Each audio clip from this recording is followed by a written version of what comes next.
BNP doctor ইউনূসকে মামলার ভয় দেখিয়ে দমিয়ে রাখতে চাইছে। প্রিয় দর্শক, ইউনূসের প্রশংসায় পঞ্চমুখ থাকা বিএনপি হঠাৎ কেনই বা ডক্টর ইউনূসকে সাইজ করার পথে হাঁটছে তা জানাবো আমরা এই ভিডিওতে। তাই ধৈর্য ধরে পুরো ভিডিওটি দেখতে থাকুন। আপনারা কম বেশ সবাই জানেন, নির্বাচনের আগে গণভোটের পক্ষে প্রচারণা চালানো বিএনপি ক্ষমতায় যাওয়ার পর 90 ডিগ্রি অ্যাঙ্গেলে ঘুরে গেছে। জুলাই সনদকে বৃদ্ধাঙ্গুলি দেখিয়ে তারা নিজেদের মতো করে একটা ফ্যাসিজম কায়েম করতে চাইছে। ডক্টর ইউনূস ক্ষমতায় থাকাকালীন ভবিষ্যৎ সরকারের উপর যে সকল দায়িত্ব বাধ্যতামূলক পালন করতে হবে সেটা সকল রাজনৈতিক দলের পরামর্শক্রমেই চুক্তিবদ্ধ করে রেখে যান।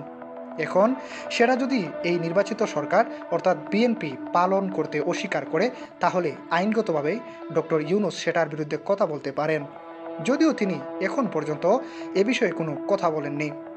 এবার ডক্টর ইউনূস যাতে বিদেশে যেতে না পারে সেজন্য আওয়ামী স্টাইলে নতুন নাটক মঞ্চস্থ করল বিএনপি। কোনো ইস্যু খুঁজে না পেয়ে শেষ পর্যন্ত হামের টিকাদান কর্মসূচিকে হাতিয়ার হিসেবে ব্যবহার করল। অভিযোগ আনল, হামের টিকাকে রাষ্ট্রীয় ব্যবস্থা থেকে বেসরকারি খাতে প্রদান করার মাধ্যমে অপরাধমূলক কর্মকাণ্ডে জড়িত থাকার অভিযোগ তুলে ডক্টর মোহাম্মদ ইউনূস সহ অন্তর্বর্তীকালীন সরকারের সব উপদেষ্টা ও সহকারীদের দেশ থেকে নিষেধাজ্ঞা চেয়ে আইনি নোটিশ পাঠানো হয়েছে, যা মূলত বিএনপির ইশারাতেই হয়েছে বলে ধারণা করা হচ্ছে।